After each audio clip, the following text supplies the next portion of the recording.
Grégoire gara sa Toyota Camry devant leur maison modeste à 2 étages, nichée dans une banlieue paisible aux portes de Paris.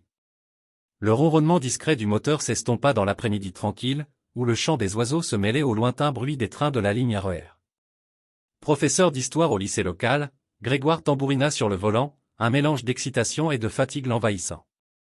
La conférence sur la Révolution française à Versailles s'était terminée plus tôt que prévu, une aubaine qui lui permettait de surprendre Natacha avec son retour inattendu. En coupant le moteur, ses yeux se plissèrent à la vue d'une Audi inconnue garée dans l'allée, ses lignes élégantes et sa carrosserie illustrée contrastant avec la berline pratique de Natacha. Murmura-t-il en descendant de voiture, peut-être que la voisine, Marie, s'est offert une nouvelle monture. L'idée sonnait faux, une vaine tentative pour apaiser l'inquiétude qui grandissait en lui, comme un orage d'été sur la Seine. La maison était silencieuse quand il entra, le bruit sourd de son sac heurtant le parquet en chêne brisant le calme. Grégoire s'arrêta, tendant l'oreille. Là, des voix étouffées descendaient de l'étage, à peine audibles mais indéniablement présentes. Ses pas furent et feutrés sur l'escalier, chaque craquement des marches résonnant comme un coup de tonnerre dans le silence. Au pied des marches, il pencha la tête, essayant de discerner les mots. La voix de Natacha, basse et sensuelle, parvint jusqu'à lui. « J'ai hâte de te voir ce soir, mon chéri. Ça va être torride. » Ces paroles flottèrent dans l'air, chacune un poignard planté dans le cœur de Grégoire. Cela ne pouvait pas arriver, pas à lui, pas après 14 ans de mariage.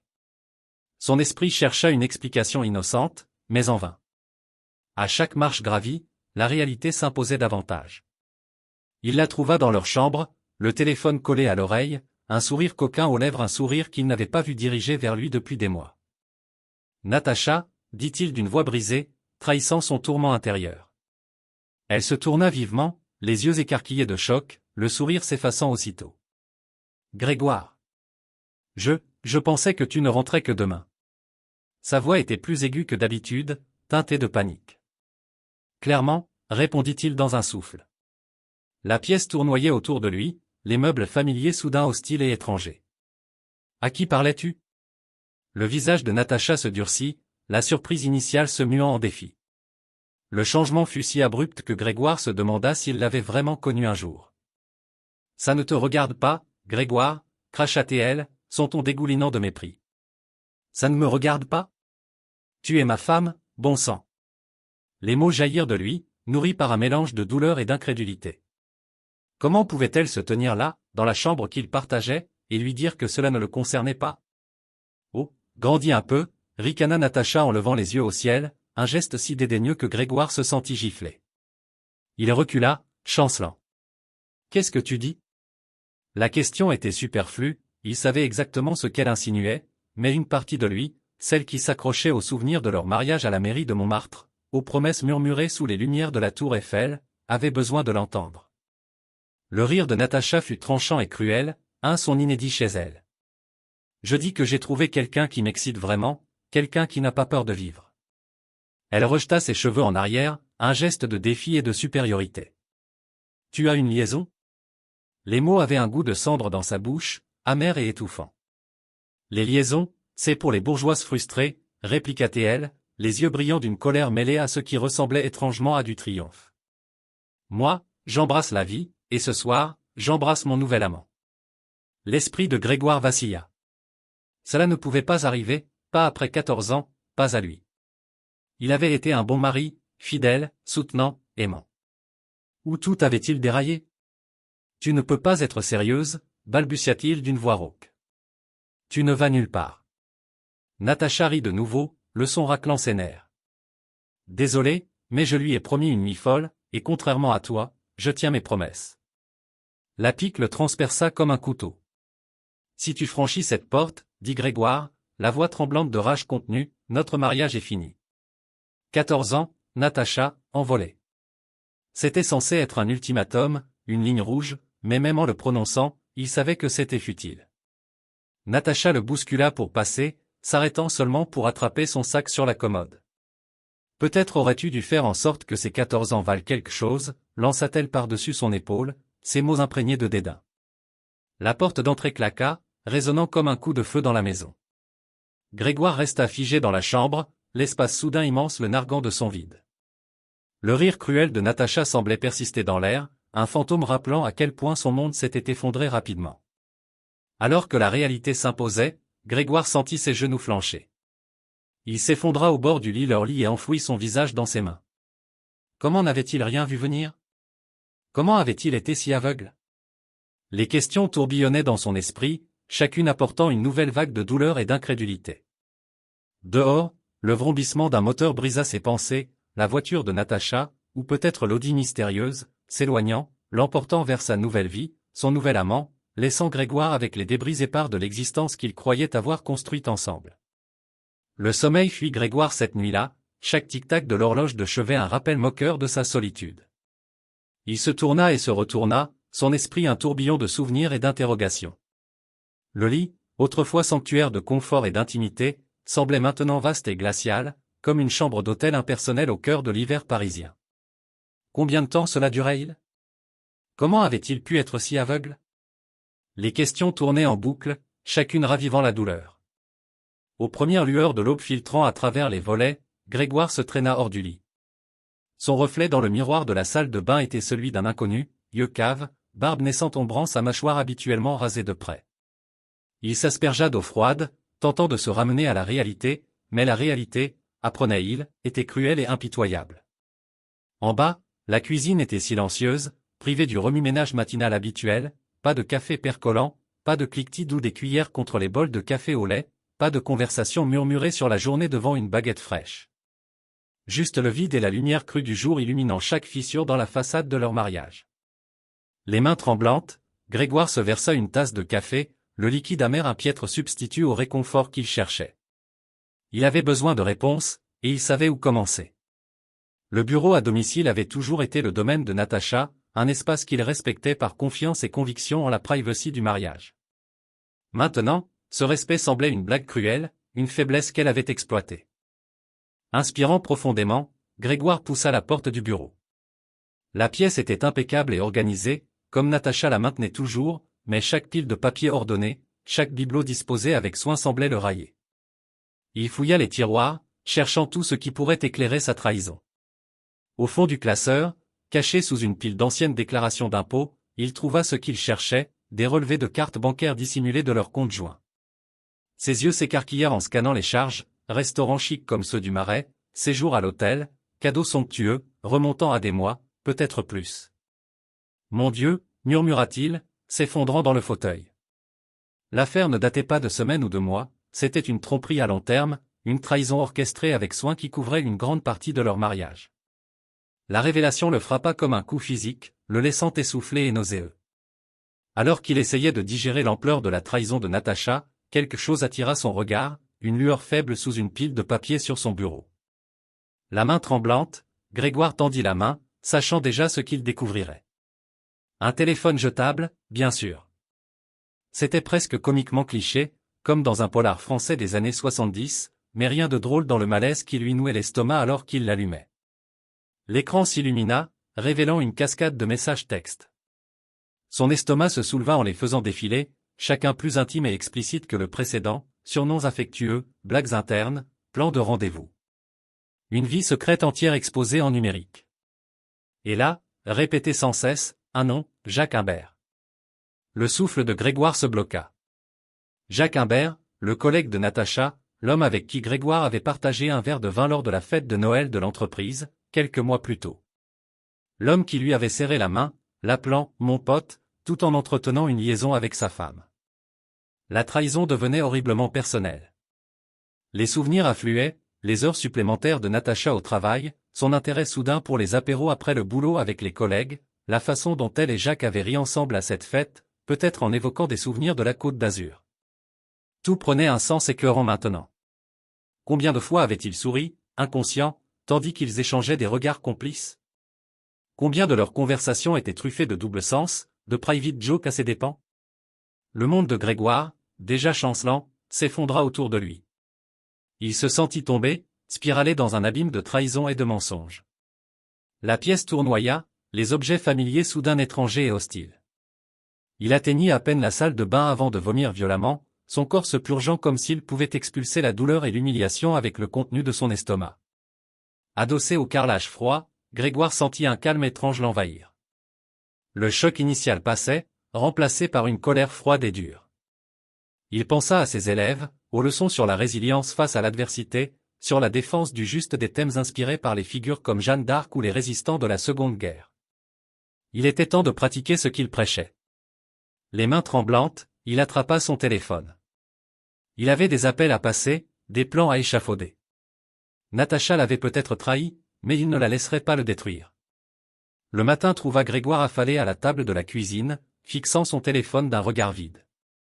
La maison était silencieuse, le brouhaha matinal remplacé par une immobilité oppressante qui semblait se moquer de sa solitude. Il s'était porté malade au lycée, incapable d'affronter ses élèves dans cet état.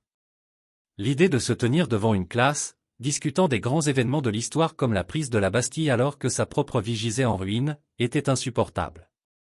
Son esprit bouillonnait de possibilités d'action, chacune plus radicale que la précédente, confronter Natacha à son bureau dans le quartier d'affaires de la Défense, traquer Jacques et exiger des explications, ou simplement faire ses valises et disparaître, peut-être vers la Provence pour un nouveau départ. Les options tourbillonnaient, un tourbillon de futurs potentiels, aucun ne ressemblant à la vie qu'il croyait avoir il y a quelques jours. Le bourdonnement de son téléphone le tira de sa rêverie. C'était Michel Roy, son ami depuis la fac et maintenant un avocat respecté à Paris. Grégoire l'avait contacté dans un moment de désespoir la veille au soir, son message un mélange confus de choc et de supplication d'aide. « Salut, Grégoire », dit Michel d'une voix calme et assurée, une bouée dans le chaos de ses pensées. « Comment tiens-tu le coup ?» Grégoire émit un rire amer, rauque dans la cuisine silencieuse. « Comment crois-tu » ? « Écoute, » reprit Michel, passant du ton amical au professionnel, « je sais que tu souffres, mais on doit aborder ça logiquement. As-tu confronté Natacha à nouveau ?»« Non, » admit Grégoire, passant une main dans ses cheveux ébouriffés. « Elle n'est pas rentrée hier soir. » Les mots planaient, un rappel brutal de la rapidité avec laquelle sa vie s'était désintégrée. « Bien, » approuva Michel, et Grégoire l'imagina hochant la tête. « Ne la confronte pas avant qu'on ait un plan solide. Pour l'instant, concentre-toi sur la collecte de preuves, relevés bancaires, messages, tout ce qui prouve l'adultère. On doit bâtir un dossier en béton. » Tandis que Michel esquissait les options légales, Grégoire sentit un calme étrange s'installer. Ce n'était plus question de sauver son mariage, ce bateau avait coulé quand Natacha avait franchi la porte. C'était une question de survie, d'émerger de ce cauchemar avec sa dignité et son avenir intact. « Et la maison ?» demanda Grégoire, ses yeux balayant les environs familiers maintenant souillés par la trahison. « Les économies ? Toute notre vie est liée. » Un pas à la fois, conseilla Michel. D'abord, on documente tout, puis on examine la division des biens. Mais Grégoire, sa voix s'adoucit légèrement, es-tu sûr de vouloir aller jusqu'au bout ? Une fois le processus légal lancé, pas de retour en arrière. Grégoire serra le téléphone plus fort. Était-il sûr ? La question le fit hésiter. L'espace d'un instant, il s'imagina une réconciliation, Natacha revenant, repentante, eux deux travaillant à reconstruire, peut-être lors d'un week-end à Deauville comme autrefois. Mais le fantasme s'effrita, remplacé par le visage moqueur de Natacha, ces mots cruels. « Je suis sûr, » dit-il, surpris par la fermeté de sa voix. « Elle a fait son choix, maintenant je fais le mien. » Après avoir raccroché, Grégoire se mit au travail avec une concentration qui aurait impressionné ses élèves.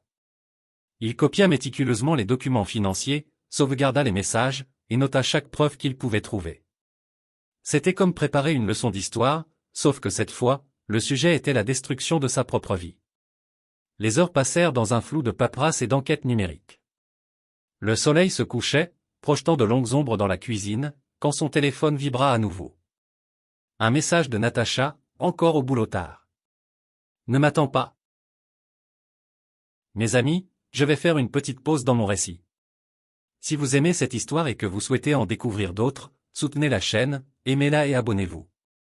Cela aide vraiment à la promouvoir.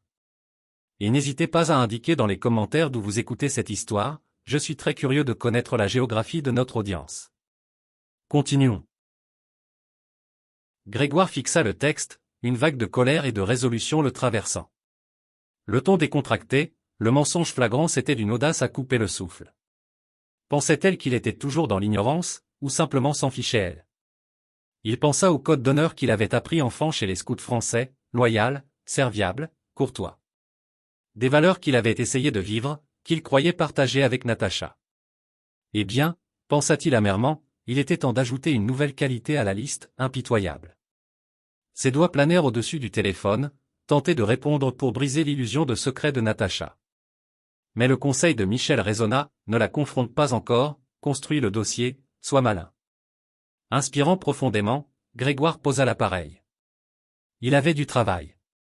Demain, il retournerait en classe, affronterait ses élèves, leur enseignerait les grands bouleversements de l'histoire et pendant ce temps, il planifierait sa propre révolution, le démantèlement de la vie qu'il avait bâtie avec Natacha et la construction de quelque chose de neuf des cendres. Alors que la nuit tombait, Grégoire se posta à la fenêtre, regardant la rue calme. Quelque part dehors, Natacha était avec Jacques, vivant sa nouvelle vie, ignorant la tempête qui se préparait. Qu'elle profite de sa soirée, pensa-t-il. Le règlement de compte viendrait bien assez tôt. Avec un sourire résolu, il se détourna de la fenêtre et regagna le bureau. Il y avait encore beaucoup à faire, et la nuit était jeune. Le Grégoire qui était parti pour cette conférence quelques jours plus tôt avait disparu, remplacé par un homme forgé par la trahison et déterminé à se battre pour son avenir. Grégoire se tenait au comptoir de la cuisine, fixant le calendrier mural. Une semaine s'était écoulée depuis l'implosion de son monde, chaque jour une danse prudente entre normalité et préparatifs secrets. Le cercle rouge autour de la date du jour semblait le narguer, un rappel stark de la tâche à venir. Il but une gorgée de café, grimaçant à son amertume. Natacha avait toujours été celle qui préparait le café, avec ce soupçon de chicorée qu'elle aimait tant. Il chassa la pensée, se concentrant sur l'agenda du jour. La banque serait son premier arrêt. Grégoire avait passé des heures à éplucher leurs relevés financiers, calculant exactement la moitié de leurs économies communes. Ce n'était pas de la cupidité, mais de la survie. Il refusait que la trahison de Natacha le laisse sans le sou. En rinçant sa tasse dans l'évier, Grégoire aperçut son reflet dans la vitre. L'homme qui le fixait était un étranger, yeux caves, barbe d'une semaine ombrant sa mâchoire. Il se reconnaissait à peine. Bien, pensa-t-il. Que Natacha rentre et trouve un inconnu. Qu'elle voie ce que sa trahison avait forgé. Le trajet jusqu'à la banque fut un brouillard, son esprit bouillonnant de contingencies et de scénarios catastrophes. Et si Natacha l'avait devancé? Et si elle avait déjà vidé les comptes? Mais la guichetière sourit professionnellement, sans trouble, en traitant son retrait. Grégoire ressentit une pointe de culpabilité en glissant le chèque certifié dans sa serviette. Cela ressemblait à un vol, même s'il savait que c'était son droit. Son arrêt suivant fut l'agence immobilière. La femme derrière le bureau, Sarah, l'accueillit d'un sourire chaleureux qui vacilla en voyant son apparence hagarde. « Monsieur Reed, tout va bien ?» Grégoire força un sourire. « Juste une semaine rude. Vous disiez au téléphone que vous aviez des propriétés à me montrer. » Sarah hocha la tête, sortant un dossier. « Oui, j'ai quelques options qui pourraient convenir. » Vous cherchiez quelque chose de modeste, c'est ça? Un nouveau départ. Les mots le frappèrent comme un coup de poing. Un nouveau départ, comme si 14 ans de mariage pouvaient s'effacer si facilement. C'est exact, dit-il d'une voix rauque.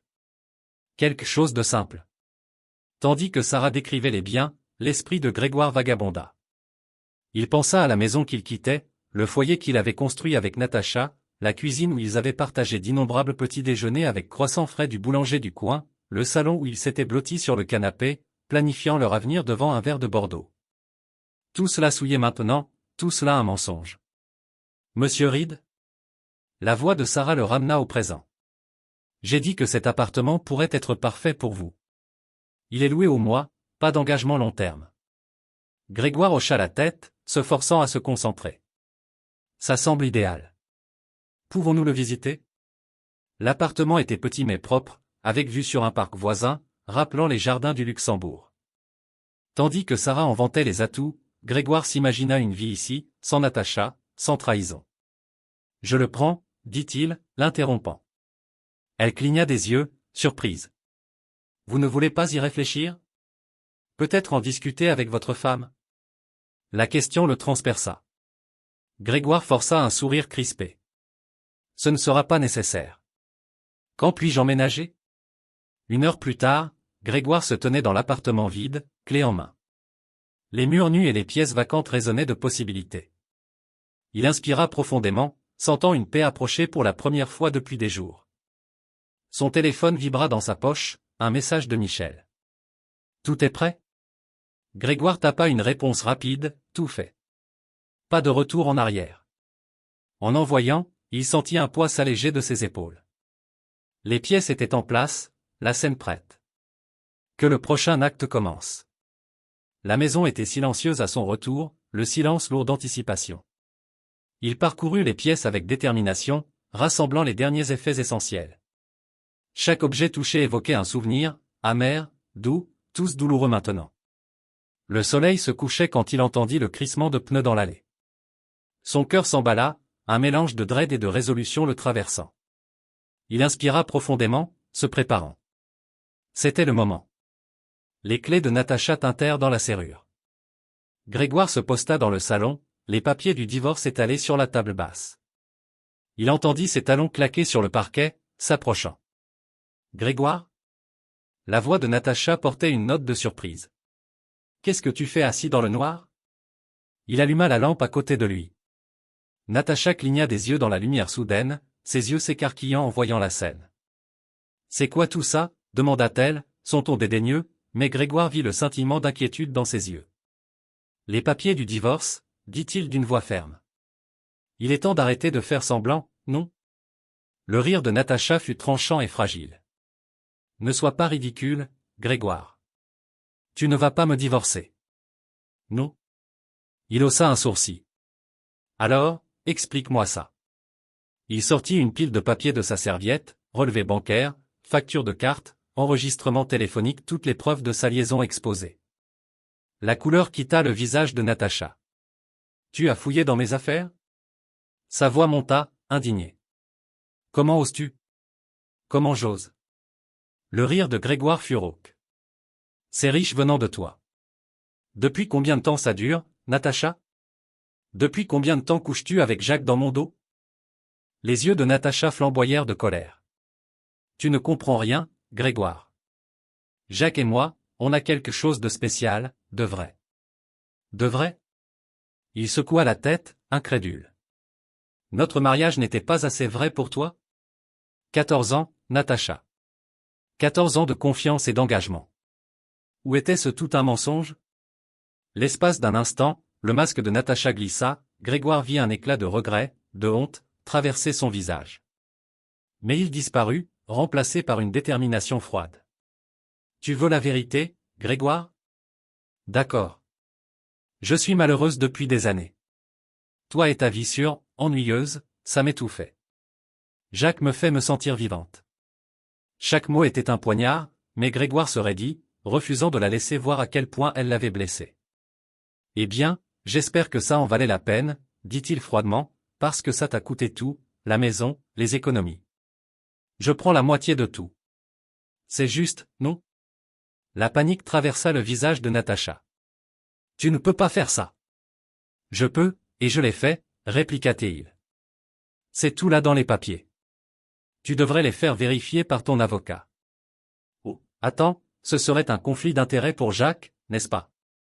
La composure de Natacha s'effondra, ses yeux balayant la pièce comme cherchant une échappatoire. Ce n'est pas juste, Grégoire.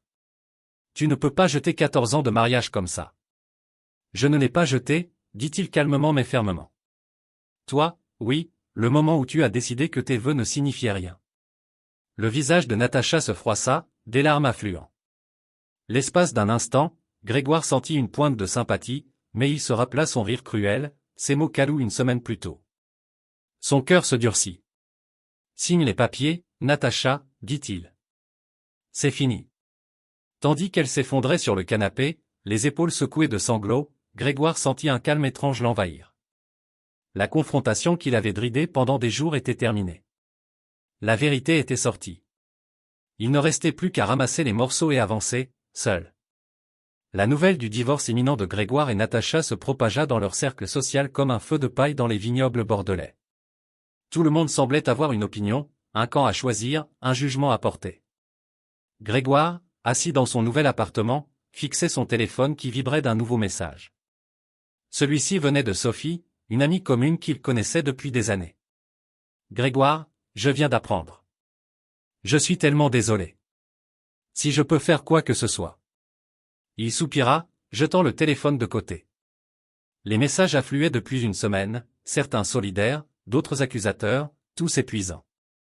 Apparemment, Natacha avait été occupée à tisser sa propre version des faits. Selon elle, Grégoire avait été contrôlant, l'étouffant avec son mode de vie banal. Elle se dépeignait en victime, piégée dans un mariage sans amour, trouvant enfin le bonheur avec Jacques. C'était un récit captivant, que beaucoup de leurs amis semblaient prêts à avaler. Son téléphone vibra à nouveau, c'était Michel. « Comment tiens-tu » demanda son ami avocat quand Grégoire répondit. Grégoire émit un rire amer. « Oh, super. La moitié de nos amis me voient comme un monstre, et l'autre moitié a trop peur de prendre parti pour même me parler. À part ça, je suis au top. » La voix de Michel était sympathique mais ferme. « Souviens-toi de ce qu'on a dit, ne t'engage pas, n'essaie pas de te défendre. La vérité sortira en temps voulu. » Facile à dire pour toi, marmonna Grégoire. Ce n'est pas toi qui es vilipendé. Après avoir raccroché, Grégoire arpenta le petit appartement, se sentant en cage. Il avait besoin de sortir, de faire quelque chose pour échapper au poids écrasant de ses pensées. Il attrapa ses clés et se dirigea vers la porte, pour s'arrêter net en l'ouvrant. Debout dans le couloir, la main levée pour frapper, se tenait Marie, sa voisine de l'ancienne maison. « Grégoire, dit-elle, les yeux écarquillés de surprise. « Je n'étais pas sûr que tu sois là. » Il recula, l'invitant à entrer. « Marie, qu'est-ce que tu fais ici ?» Marie gigota, mal à l'aise. « Je voulais te parler de tout ce qui s'est passé. » Assis sur le mobilier spartiate, Marie balaya l'appartement du regard, notant les cartons non déballés, l'air d'impermanence. « Grégoire, je ne sais pas quoi dire. Natacha raconte des choses horribles sur toi à tout le monde, mais je ne pouvais pas y croire. Pas le Grégoire que je connais depuis des années. » Grégoire sentit une boule se former dans sa gorge. Enfin, quelqu'un qui ne gobait pas les mensonges de Natacha. « Merci, Marie, dit-il d'une voix rauque d'émotion. Tu n'as pas idée de ce que ça signifie pour moi. » Marie tendit la main, tapotant la sienne. « Je sais que ce n'est pas ma place, mais y a-t-il une chance de réconciliation ? Peut-être si vous parliez. » Grégoire secoua la tête, un sourire triste aux lèvres. « C'est trop tard pour ça, Marie. La confiance est partie. On ne revient pas de ce qu'elle a fait. » Quand Marie partit, promettant de rester en contact, Grégoire sentit une lueur d'espoir. Peut-être que tout n'était pas perdu. Il y avait encore des gens qui croyaient en lui, qui voyaient à travers les mensonges de Natacha. Mais le soulagement fut de courte durée. Le lendemain, en entrant dans la salle des professeurs au lycée, il fut accueilli par un silence gêné. Les conversations s'arrêtèrent abruptement, les regards se détournèrent. Il se versa un café, conscient des murmures reprenant derrière lui. En se tournant pour partir, il surprit deux collègues, tête penchée l'une vers l'autre. « J'ai entendu qu'il l'a maltraitée émotionnellement », chuchota l'une. Pauvre Natacha, pas étonnant qu'elle l'ait quitté. Les mots le frappèrent comme un coup. Il quitta la salle en trébuchant, atteignant à peine sa classe avant que les larmes ne coulent. Assis à son bureau, luttant pour se composer avant l'arrivée des élèves, Grégoire sentit le poids total de sa nouvelle réalité l'écraser. Ce n'était pas seulement perdre Natacha, c'était perdre toute sa vie telle qu'il la connaissait. Mais quand la première sonnerie retentit et que les élèves entrèrent, Grégoire inspira profondément, redressant les épaules. Il avait peut-être perdu beaucoup, mais il lui restait son intégrité, la vérité. Et un jour, d'une façon ou d'une autre, cette vérité éclaterait. D'ici là, il garderait la tête haute et affronterait chaque jour avec dignité. C'était tout ce qui lui restait.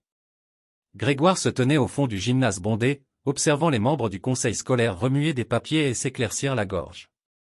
L'air était épais de tension, l'anxiété irradiant de ses collègues. La principale Dawson s'approcha du micro. Comme vous le savez tous, notre district fait face à des coupes budgétaires sévères dues à la récente récession économique. On nous a demandé de réduire le personnel de 15% dans tous les départements. Un halètement collectif parcourut la salle. L'estomac de Grégoire se noua, en tant que l'un des professeurs d'histoire les plus récents, il savait que sa position était précaire. Nous évaluerons chaque poste avec soin, poursuivit Dawson, sa voix s'efforçant de rassurer. L'ancienneté sera un facteur, mais pas le seul. Les évaluations de performance, les retours des élèves et l'implication extrascolaire compteront tous. L'esprit de Grégoire s'emballa. Il avait toujours reçu des avis positifs, et ses élèves semblaient apprécier ses cours sur la Révolution ou la Résistance. Mais serait-ce suffisant? Le loyer de son nouvel appartement pesait lourd dans ses pensées. À la fin de la réunion, Tommy, le chef de département, le coinça. « Grégoire, dit-il à voix basse, je ne vais pas enrober, tu es sur la sellette. Si tu veux garder ton job, rends-toi indispensable. Prends des tâches supplémentaires, lance un club, n'importe quoi pour te distinguer. » Grégoire hocha la tête, une boule dans la gorge. « Je comprends, Tom. Je ferai ce qu'il faut. » En marchant vers sa voiture, son téléphone vibra, un message de Michel. Natacha conteste le règlement. Elle a engagé Jameson. On doit parler. Le cœur de Grégoire sombra. Stanley Jameson était connu comme un requin dans les tribunaux de divorce parisiens, agressif et sans pitié. Ça allait tourner au vinaigre. Les semaines suivantes furent un tourbillon de nuits tardives et de matins précoces. Grégoire se jeta dans son travail, se portant volontaire pour chaque comité et activité extrascolaire. Il lança un club de débat sur les enjeux historiques contemporains, organisa une sortie au musée du Louvre pour explorer l'art révolutionnaire, et même remplaça l'entraîneur de basket junior quand celui-ci tomba malade. Mais même en luttant pour son emploi, le spectre de la bataille du divorce planait. Jameson vivait sa réputation, contestant chaque aspect du règlement et traînant le nom de Grégoire dans la boue. Un après-midi, en corrigeant des copies dans la salle des profs, il surprit 2 collègues murmurer « J'ai entendu que sa femme l'a quitté parce qu'il était abusif émotionnellement », dit l'une. « On peut croire ça ? Il semblait si gentil. »« Eh bien, on ne sait jamais ce qui se passe derrière les portes closes, » répondit l'autre. « Je plains Natacha, obligée de travailler avec ce Jacques maintenant que tout le monde sait pour l'affaire. » La plume de Grégoire se figea. Il savait que Natacha propageait sa version, mais il n'avait pas réalisé l'étendue des rumeurs. L'envie de se lever et de se défendre était écrasante, mais les mots de Michel résonnaient, « Ne t'engage pas, laisse la vérité émerger. » Le cœur lourd, Grégoire ramassa ses affaires et quitta la salle, les murmures le suivant dans le couloir. Ce soir-là, assis dans son appartement spartiate, Grégoire sentit le poids de ses défis l'écraser. Son job en péril, sa réputation en lambeaux, et la femme qu'il avait aimée pendant 14 ans faisaient tout pour le détruire. L'espace d'un instant, il envisagea d'abandonner, laisser Natacha avoir ce qu'elle voulait, déménager dans une nouvelle ville, recommencer à zéro, peut-être à Lyon ou Marseille. Mais son regard tomba sur une photo encadrée sur son bureau, de la remise des diplômes de l'an dernier, lui entouré d'élèves souriants, le regardant avec admiration, confiance et respect. La mâchoire de Grégoire se serra. Non, il n'abandonnerait pas. Il se battrait pour son emploi, sa réputation, la vérité. Natacha l'avait peut-être trahi, mais il ne se trahirait pas lui-même ni les élèves qui comptaient sur lui. Avec une détermination renouvelée, Grégoire ouvrit son ordinateur et commença à planifier sa prochaine étape. Les bureaux de Branson et associés étaient imposants, tout en verre luisant et marbre poli. Grégoire se sentait déplacé en suivant Michel dans le long couloir vers la salle de conférence. « Souviens-toi, » murmura Michel en approchant de la porte, « laisse-moi parler. Jameson cherche n'importe quelle raison pour te peindre en méchant. » Grégoire hocha la tête, redressant sa cravate. Il avait emprunté le costume à Tommy, ne voulant pas apparaître dans les mêmes vêtements qu'à la dernière médiation. Chaque détail comptait. En entrant, les yeux de Grégoire croisèrent immédiatement ceux de Natacha. L'espace d'un instant, il vit un scintillement regret, incertitude. Mais son visage se durcit, et elle se détourna. Jameson parlait déjà, sa voix huileuse et condescendante. « Maintenant, monsieur Reed, j'espère que vous avez reconsidéré votre position sur la division des biens. Ma cliente a été plus que généreuse vu les circonstances. » La réponse de Michel fut calme mais ferme. « Je crains qu'on doive diverger sur ce point, monsieur Jameson. En fait, nous avons de nouvelles informations qui pourraient changer tout le paysage des procédures. » Grégoire observa Michel glisser un dossier manille sur la table. Jameson l'ouvrit, ses sourcils se haussant en scannant le contenu. « Où avez-vous eu ça ?» demanda-t-il, sa composure glissant. « Ça n'importe pas, » répondit Michel suavement. « Ce qui compte, c'est ce que ces documents montrent, vos clients ont été moins que honnêtes sur leur situation financière. » Le cœur de Grégoire s'emballa en réalisant ce qui se passait. Pendant la phase de découverte, Michel avait décelé des discrepancies dans les relevés financiers de Natacha et Jacques. En creusant, ils avaient trouvé des preuves de détournement de fonds de l'entreprise pour financer leur liaison. Le visage de Natacha avait pâli. De quoi parle-t-il, siffla-t-elle à Jameson. Mais Grégoire n'écoutait pas leurs murmures frénétiques. Son esprit tourbillonnait avec les implications. Natacha et Jacques n'avaient pas seulement trahi émotionnellement, ils avaient commis un crime. Tandis que la réunion virait au chaos, Jameson exigeant la source des infos et Michel déviant calmement, Grégoire sentit un calme étrange l'envahir. Pour la première fois depuis le début de ce cauchemar, il tenait l'avantage. Mais avec ce pouvoir venait un dilemme éthique lourd. Que faire de cette information? Le juste serait de la rapporter aux autorités compétentes. Mais une partie sombre en lui murmurait que c'était un levier pour en finir une fois pour toutes. Cette nuit-là, arpentant son appartement, Grégoire pesa ses options. La photo de ses élèves attira son regard, et il s'arrêta. Quel exemple donnerait-il s'il utilisait ça pour un gain personnel? Comment regarder ces jeunes dans les yeux et leur enseigner l'intégrité s'ils compromettaient la sienne? Avec un soupir lourd, Grégoire prit son téléphone. Il ferait un signalement anonyme au conseil d'administration de l'entreprise. Qu'ils enquêtent et gèrent. En composant le numéro, il sentit un poids s'alléger. Il perdrait peut-être un avantage tactique dans le divorce, mais il garderait sa conscience claire. Et au final, ça valait plus que n'importe quel règlement. Les semaines suivantes furent un tourbillon. L'entreprise lança une enquête interne, plaçant Natacha et Jacques sous une surveillance intense. Grégoire se plongea dans son travail avec une vigueur renouvelée, déterminé à prouver sa valeur au lycée. Il se porta volontaire pour diriger un comité de révision du programme, passant de longues heures à moderniser l'approche du département d'histoire. Il organisa une simulation d'élections scolaires coïncidant avec les vraies, engageant les élèves dans le processus démocratique d'une façon qui fit vibrer tout l'établissement. Un après-midi, en sortant d'une réunion de département épuisante, Tom y le prit à part. « Je ne sais pas comment tu fais, Grégoire, dit-il, secouant la tête d'admiration. Avec tout ce qui se passe dans ta vie personnelle, la plupart des gens s'effondreraient. Mais toi, tu excelles. » Grégoire parvint à un petit sourire. « Je suppose que j'ai réalisé que mon travail, mes élèves, c'est ce qui compte vraiment. Le reste n'est que bruit. » Tom lui tapa l'épaule. « Eh bien, continue. Quand les décisions finales sur le personnel tomberont, je veux que ton nom soit en tête de la liste des gardés. » En marchant vers sa voiture, Grégoire sentit une lueur d'espoir. Pour la première fois depuis des mois, le chemin devant lui était incertain, mais il était sur la bonne voie. Et pour l'instant, ça suffisait. La salle du conseil de Meridian Financial Services était silencieuse, la tension palpable tandis que les membres du comité d'audit interne échangeaient des regards. À la tête de la table, le PDG Marcus Blackwell arborait un masque de fureur à peine contenu. « Laissez-moi comprendre, grogna-t-il, fusillant du regard le chef auditeur.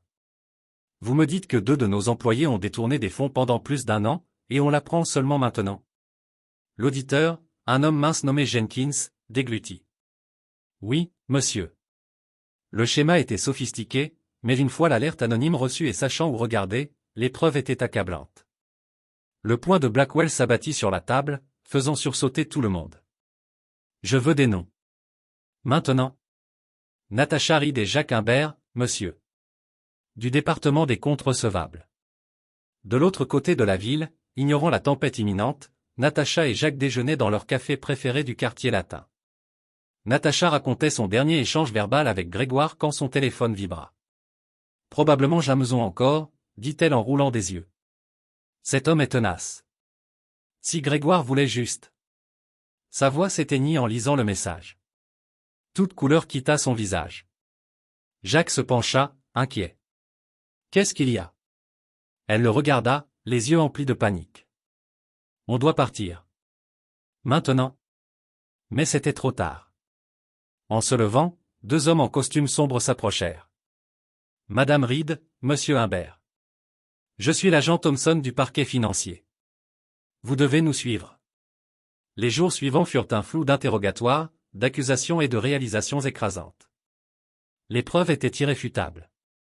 Non seulement ils furent licenciés de Meridian, mais ils faisaient face à des charges criminelles graves.